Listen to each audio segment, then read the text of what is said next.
Hello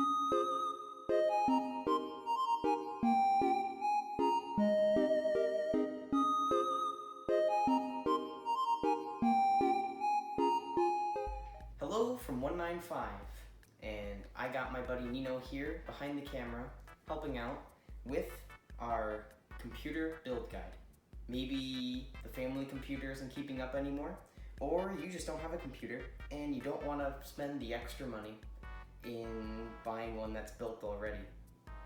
Honestly, building a computer is a really fun experience. It's not as hard as it looks. These are all the important parts here on the table, and it's honestly a really good learning experience. So, as you can see, we have our motherboard here, and it's on top of its box. And the reason we have done that is the box is an anti-static surface. So that way, in case there's any kind of static in your table that you have here, it's not going to ruin the motherboard, because the box has to be designed to not shock it during shipping. Over here we have our CPU. This is the brains of our computer. Now some of these parts are a few years old, so we wouldn't recommend actually buying this, but we have an i7-7700K. So that's 4 cores and 8 threads. Right here, we have our GPU, which is sort of the muscle of your computer. Now, some CPUs have GPUs built in, such as the one we have here, but those aren't very strong, and they're really only good if you're just gonna use your computer for browsing or word processing. But if you want to do gaming, video rendering, you want dedicated graphics. And this GTX 1070 handles all those really nicely. There's some newer stuff on the market now, so I wouldn't recommend purchasing this card specifically. But even though it's from a few years ago, it holds up really well. Now, over here, we have our memory. We actually have 32 gigs of DDR4 memory running at 3200 megahertz. So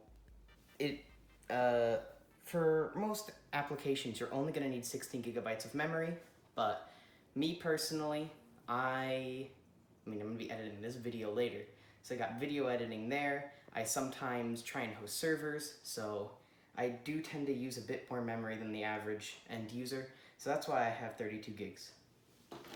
So now that you have all that, it's time to get started. Well, to get started, the first thing you're going to want to do is install your CPU.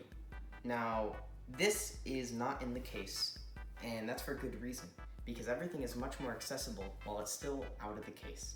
And so you want to put as much stuff onto the motherboard as you can before you put it in the case. It's just going to make your life easier. So we're going to start with the CPU. The first thing we're going to do, we're going to open this up, and I'm just going to kind of have it off to the side. Now, generally with an Intel socket, it has a little plastic cover over it that you don't want to take off, because when you put the CPU in, it'll pop off. However, I've already used this motherboard and I kind of threw away that plastic covering, which you shouldn't do. Shame on me. So just know that if you were to build a computer with an Intel CPU, there would be a piece of plastic covering the socket that you wouldn't actually remove, because it would go up with this piece of metal, and then you take the CPU and you hold it by the sides, because the bottom has all those pins. Well, they're contact pads, not pins really. And you don't want to get all your finger grease on there. Now, if you look in that corner right there, it's a little hard to make out, but it is shaded gold. And what you want to do with that gold corner is find what corner is marked on your motherboard for the CPU. Well, the corner on this motherboard is very tiny. It's kind of hard to make out.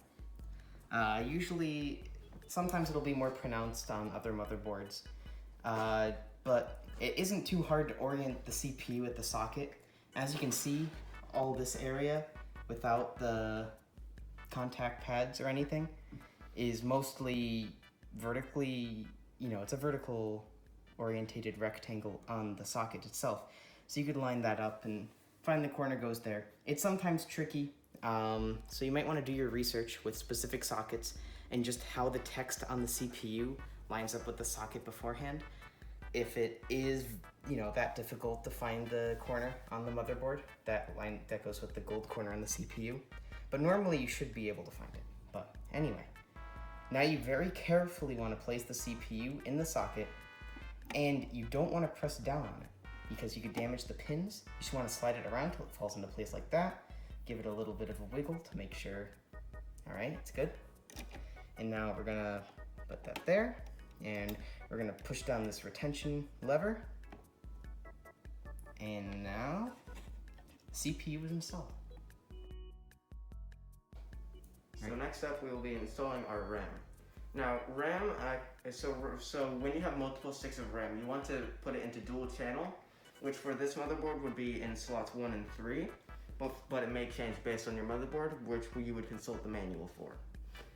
Now, when installing the RAM, you want to first pull back the locks back, and you want to align the little slot here with the slot on your RAM, which is right here.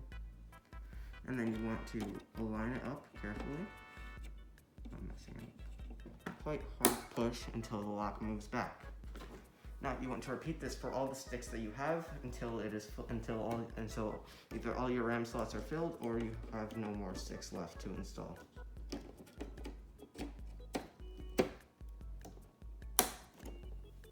And that's how you install RAM. So next up we have the M.2 storage. Now this will plug in straight to the motherboard. However, if you have a SATA SSD or a hard drive, that would plug in through the SATA ports on the side of the motherboard and then mount onto the case. And so how you would install this is at a 30-degree angle at the M.2 slot on your motherboard. You would slot it in, push it in until you hear a slight click or it doesn't go anymore. You push it down, you grab the screw, and you will screw it in.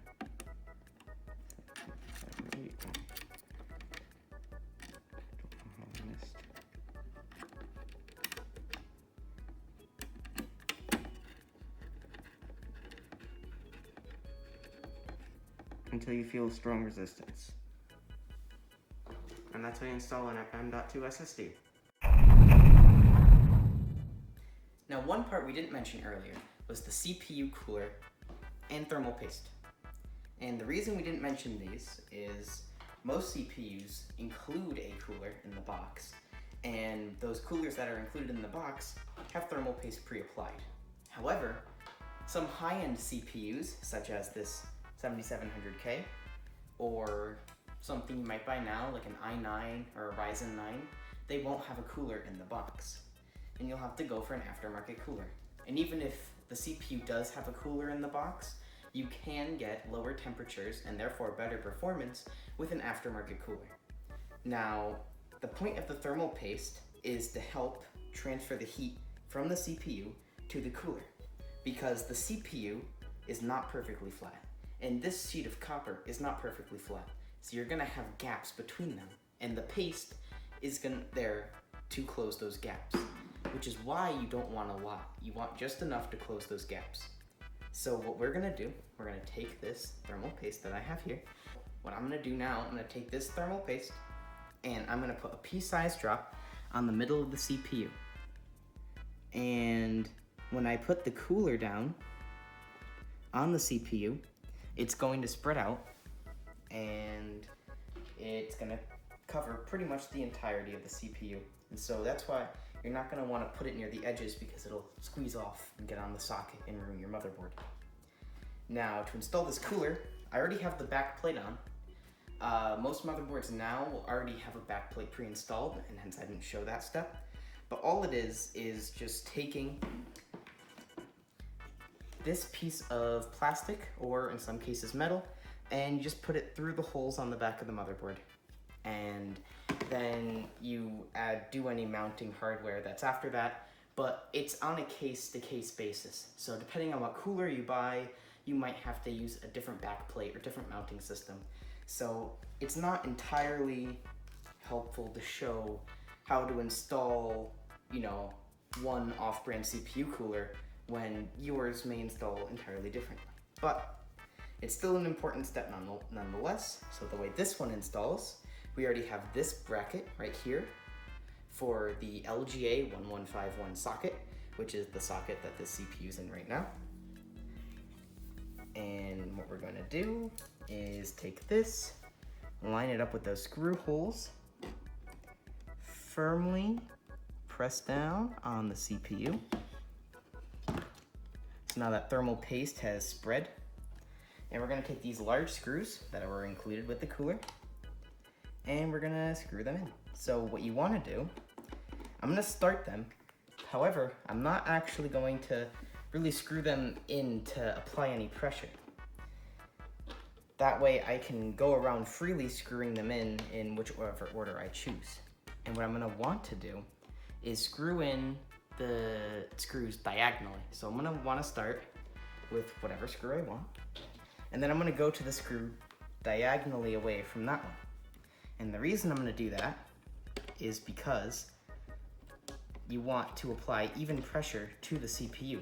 And so if you just go around, then you're going to apply uneven pressure, potentially. And that's bad for the CPU, and you might just not get even mounting pressure, which can result in not all of your memory being detected, or maybe not all your storage being detected. So you definitely want to make sure that you have your CPU mounting pressure even across the entirety of the CPU. Now you just want to go until these are snug. You don't want to go too tight.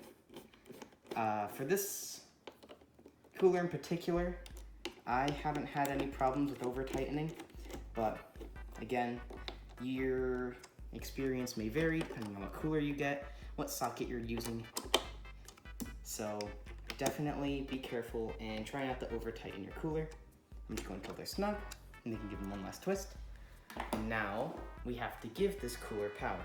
So this is in AIO, in case you haven't noticed, which is an all-in-one system, AIO, for water cooling.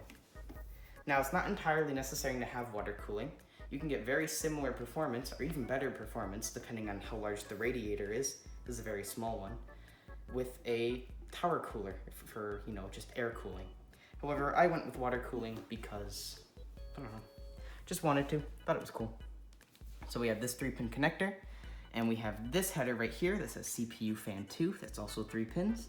So I'm just gonna put that there, because we're gonna need CPU fan 1 later when we put the fan on the radiator. But that's not gonna be until we install this into the case.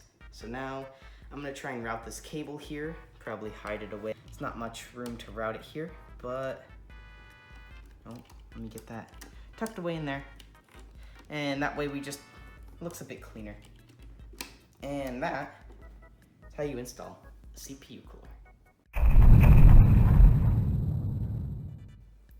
Now that you have your CPU, your memory, your CPU cooler, and any M.2 storage that you may or may not have, it's time to put your motherboard into your case. Of course, you may want to get a case with any features. You may need or want like front panel connections. I have a USB 3 port, USB 2 port, just a standard case. Really, when you're buying a case, you're just gonna buy it for aesthetics and to protect your computer. Not to say that there aren't any cases that would have specific features. Like this one has a lot of drive bays. So 4 hard drive bays, 2 of them are taken out for the drives we're gonna install later. 3 SSD bays or 2.5-inch hard drive bays, and some expansion bays if you have an optical drive or some other kind of expansion that you want to put on the front here. But we're not focusing on that right now because the case is here, and what's important is that it supports this size motherboard. That's really the biggest thing you're going to be concerned about when looking for a case, is what size motherboard it supports. Now this is a micro ATX motherboard, and so it's not full-size ATX, and this case can support up to I believe it is only micro ATX. This is a micro ATX mid-tower case, as far as I'm aware. And so what we're gonna do now is make sure the right standoffs are installed, because you don't want to just screw your motherboard down to the case. That'd be bad. You'd short out everything. And what you want is some separation between the back of the case and the motherboard, and hence you have these little standoffs here. And these actually come out, but we don't have to take them out if we have the right ones installed. So looking at the motherboard here, we have a screw hole here, here on the top, and we have those 3 in there already. That's good. Going down in the middle, we have one all the way to the left, one kind of in the middle, and one all the way to the right. And we have that here. And then at the bottom, we have the same thing, kind of. We have one off to the left, and then a bit further down, we have another one right there. And if we look at the case, we have one all the way to the left, and one a bit further down. And I was actually wrong what I said earlier. This does support full ATX. Now what we're gonna do is we're going to put in the I/O shield. Now, this is not a very important step, but it's a step a lot of people will forget, and then it's very annoying later. Basically what this does is, well, when you look at the back of your computer, you usually see something like this, because all the ports, you know, are kind of covered with this, I/O shield. And without it, well, then you're kind of looking into your computer, dust can get in really easily, and you're just less protected, and there's less grounding going on. So overall, you just want to make sure you install your I/O shield before you put in your motherboard, because once your motherboard is in the computer, you kind of have to take it back out to put the I/O shield in. So what we're gonna do, at this little rectangle cutout here, we're gonna take this I/O shield, and we're just gonna pop it in there, and it should just kind of snap into place. So let me get that there. And you want to just go around, and you want to try and make sure it doesn't slip out as you're popping it into place. And it looks like it's in on all sides. So that means we're ready to put in our motherboard. So when we put in our motherboard, we want to hold it by the CPU cooler itself. This one's a bit more difficult to grip because it's just a water block, but you can still get a decent grip on it. It's decent enough to put it in. And you want to try and get all the ports to line up on the I/O shield. So let's do that. It's a bit difficult with this cooler, but you may have to move some cables around, and then you should be able to get everything to line up. There we go. And then you want to make sure all the standoffs line up. There's usually one standoff that protrudes a little further and that your motherboard will actually kind of lock onto in a way, so it doesn't slide around as much. I believe this middle one is the one that does that, if I'm not mistaken.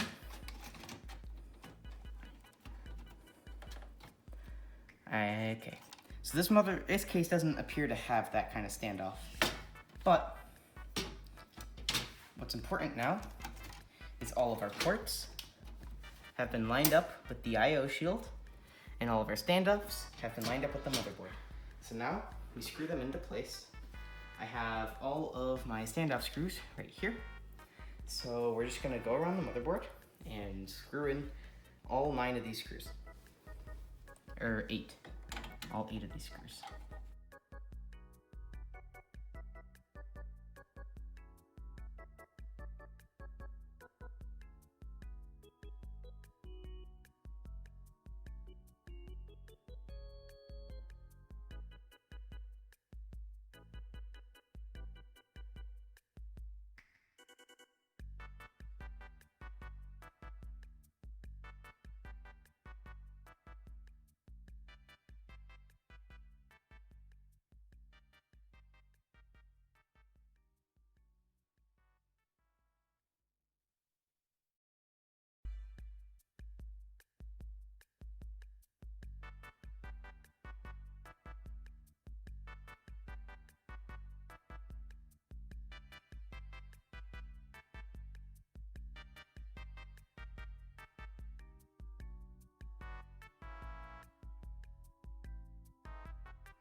So now that all 8 of those screws have been screwed into their standoffs, your motherboard is now installed.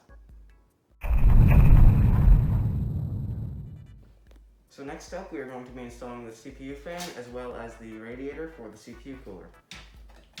So depending on your setup for your fans with your case, your orientation may vary. But for this one, we're going to have the fan go out, since we're mounting it at the back of the case, and there's only one other fan here. And so what you want to do for this is you want to place the fan and line up the screw holes on the fan with the case. Then you want to press your radiator against this, still having all the holes lined up. That looks good. Then you want to take your screwdriver and your long screws. I can barely see. And then you want to screw that in.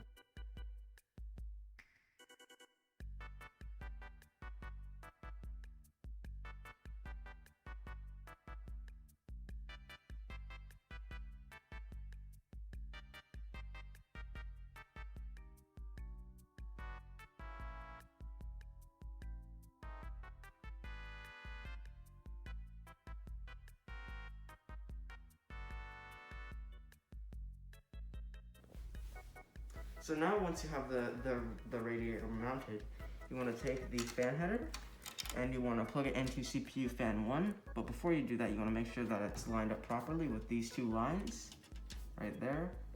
It may be hard to see, but you want to make sure it lines up with the jutting plastic on the fan header itself. And then what you want to do is you just want to...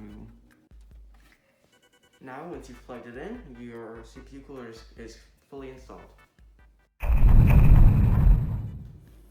Alright, now that you have all of that stuff installed, we're gonna have to wire all the cables that are from your case itself. So we're gonna have stuff like the front USB, the power button, the front audio, and the LED indicators. So I'm gonna start here with the audio connector, because that's one of the easier ones. So you can see it actually labeled on the motherboard here as HD audio. If you can't figure out where it goes, you can always consult your motherboard manual, because it will have a full diagram of where all the ports and plugs are on your motherboard. So what we're gonna do, we're gonna look at this connector and we're gonna see that that is the pin that is blocked off. So we wanna find where the missing pin is, and it's on top there in the top right. So we just wanna plug in the cable just like this. Make sure it's lined up so we don't bend any pins, and it should just go right in. There we go. And that is our HD audio. Now, I'm gonna go to, move these cables out of the way, our USB 2.0 right here. So, you're gonna wanna do with this is just find a USB 2.0 connector. We have two right here and here. And I'm gonna find that filled in pin, which is now in the corner for USB 2.0. And the pin that's missing is in that bottom corner. So we line that up like that. And we plug it in. That's USB 2.0. Next, I'm gonna do our USB 3.0, which you can see is a much larger connector. And so it's much more obvious on the motherboard. We can see it right up there. It's a USB 3.0. So we're gonna find the notch on the connector, which is on top right there. And it's right there on the actual port itself. So we're gonna line up the notch with that little port. And we're just gonna plug it in. Now you wanna be careful when it comes to USB 3.0, because this connector itself is a bit more fragile than the others, so you don't want to pull on it too much. So now that that's in, we want to wire our front panel power button, reset button, and any LEDs that might be on the front to power activity or hard drive activity. So we have all these cables right here. So this one is, let's see here, this is our power switch. And now there's a group of pins right here that's going to basically, all this stuff gets plugged into. Now this can be a bit finicky and a bit annoying because how small the connectors are, how close together they have to get. But it may vary from motherboard to motherboard where these will specifically plug in that group of pins. So you do want to consult your motherboard manual. Now that you have your front panel connectors plugged in via your motherboard manual, because it is different for motherboard to motherboard, you're going to want to plug in any other fans that you have in your case. We have 2 other fans here, so you're just going to take the fan connectors and find fan headers around the case. So there's one over there that I'm going to plug this into.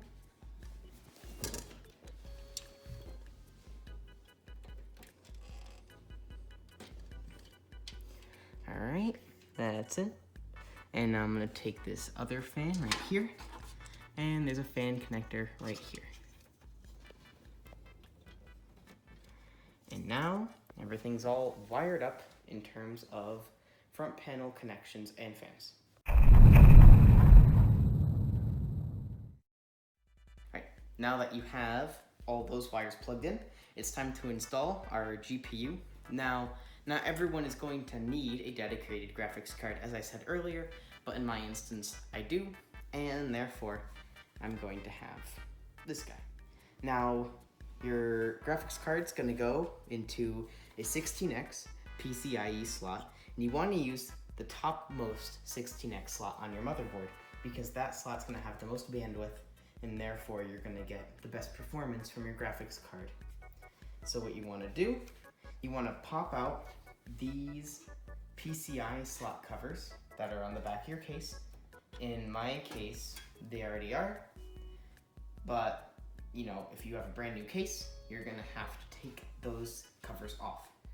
So what you're gonna do, you wanna line up the graphics card, not only with that slot, but also these slot covers that you removed. So that way you can actually, plug in stuff to the graphics card. And now we line up with that port. And once everything is lined up, you just wanna press it in firmly until it kind of clicks into place. There we go. And that was the click we were kind of looking for. Sometimes it's more of a click, sometimes it's more of a, it's less pronounced on other motherboards. Now, what you're gonna wanna do, because these are, quite bulky, they're gonna sag unless you screw them in. Even some very large graphics cards will sag if you, even when you screw them in at the very end. But it's not a huge deal, it's more of an aesthetics thing, but you don't want to damage your connector, and so you don't want to put all the weight of this card on the connector. So that's why we're going to screw it in.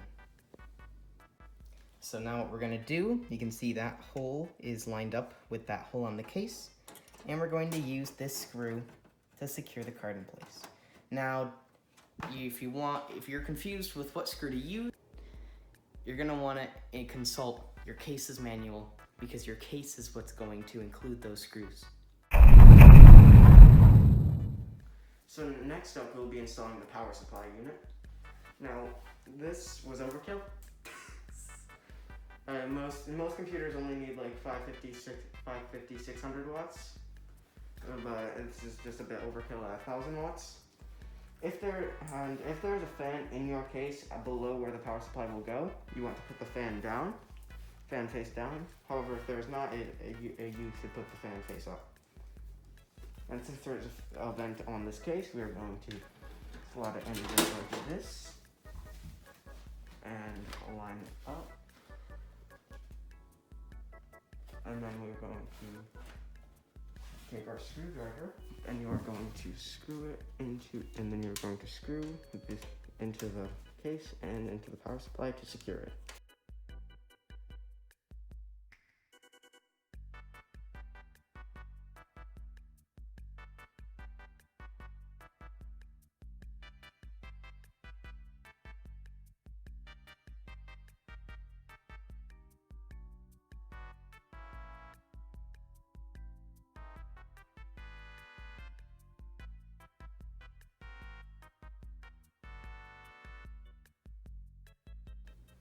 Now, when Sierra Power Supply is installed, you're going to need to route the cables to the appropriate connectors on your motherboard and any PCIe cards that require external power.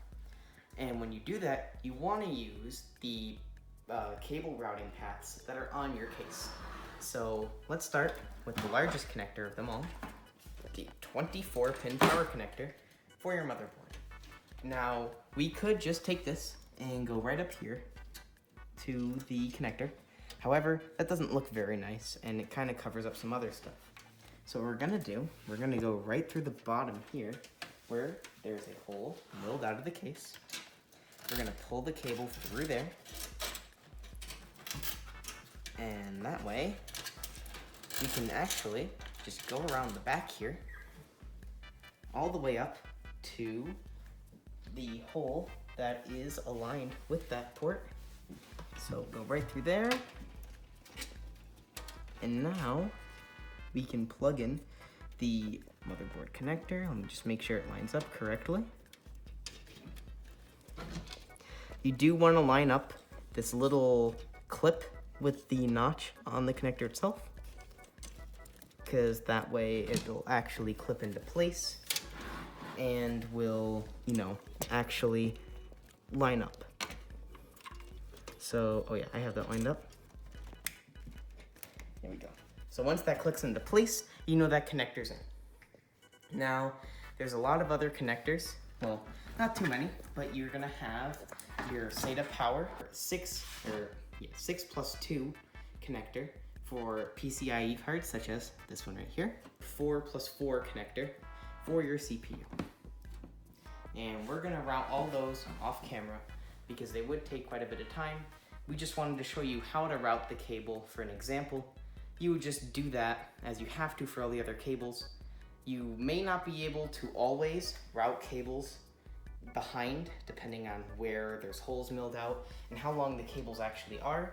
You just have to try and do your best to make it look as nice as possible. So next up, you are going to have to install your drives. In order to install your drives in a drive bay, you have to put them in a drive sled, which will either be snapped on or you can screw it on the sides. But when installing it, you want to put the pins towards the back. You want to line it up, and you just want to slide it in, and it will snap in like that. And for all the drives you have, you want to repeat this process.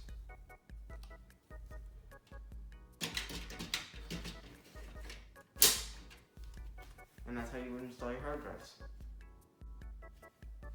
Now, once your drives are installed in either drive sleds or maybe they screw in directly to the case, whatever the case is, now you have to plug them in with SATA cables. Now, if you're only using M.2 storage, you can entirely skip over this. But if you're going to be using any other drives that are going to be using SATA, you're going to have to first plug in your SATA data cable, which is going to look like this. It's the smaller of the two, so all it does, you plug in one end here, and most of them these days have a little lock on them, so you don't have to worry about them coming unplugged too easily. And then you're gonna have to route it over to the motherboard. I'm gonna plug in this one here as well. And this one's a right angle, so I'd be a bit easier to route the cable over. We just plug that in. All right, and now that those are plugged in there, I'll plug them into the motherboard in a moment, but first, I'm gonna reach around here to the power supply and bring this cable in the back there where I'm working, because this is SATA power. So this is actually what's gonna provide power for the drives. So what we want is this connector. I'm gonna line it up. There's a little notch on both the power and data connectors that you want to line up. So you can see this one's kind of shaped like an L. And you need to line up that L so it actually plugs in correctly. And it's helpful because then you can't plug it in the wrong way. And thankfully, most SATA data cables will be daisy chained like this. So that way you don't have to keep plugging in more cables to your power supply or keep bringing more cables over if it's not modular, because they'll just go like that. And now these just go into the motherboard. So finally, what you're going to have to do is you're going to have to attach your side panels to your computer. Now what you want to do in this case is you want to slide this on to the side. Making sure it's aligned with the case and all the other parts. Then what you want to do is you want to take the thumb screws that came with your case, and you want to insert it into the slots, and then you want to screw it in either with your thumb or with the screw if it has a slot for that. In other events, it may just be if you have a full glass side panel, you may not have a slide mechanism. You may just have to align it and then put the screws top down on this face. But in this event, it's a sliding door. It's a sliding mechanism. You also will have to do this for the back. So now, once you've finished all that, you're gonna plug in everything, including your keyboard, mouse, any monitors, headphones, any other peripherals. You're gonna press the power button, and hopefully, system turns on. You're gonna press F2, or it may vary depending on what motherboard you have, to get into your BIOS. So let me move my headphones real quick. Once you're here, what you're really gonna wanna worry about is boot priority. So basically, you're gonna wanna make sure that it is set to boot to the correct drive. Now we already have Windows installed here.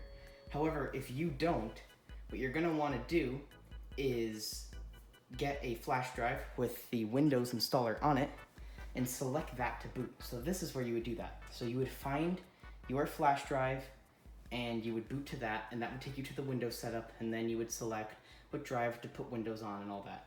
But since we already have Windows installed, we have our SSD set as our boot drive, which is what Windows is on, which is good. And so we're just gonna hit save and exit.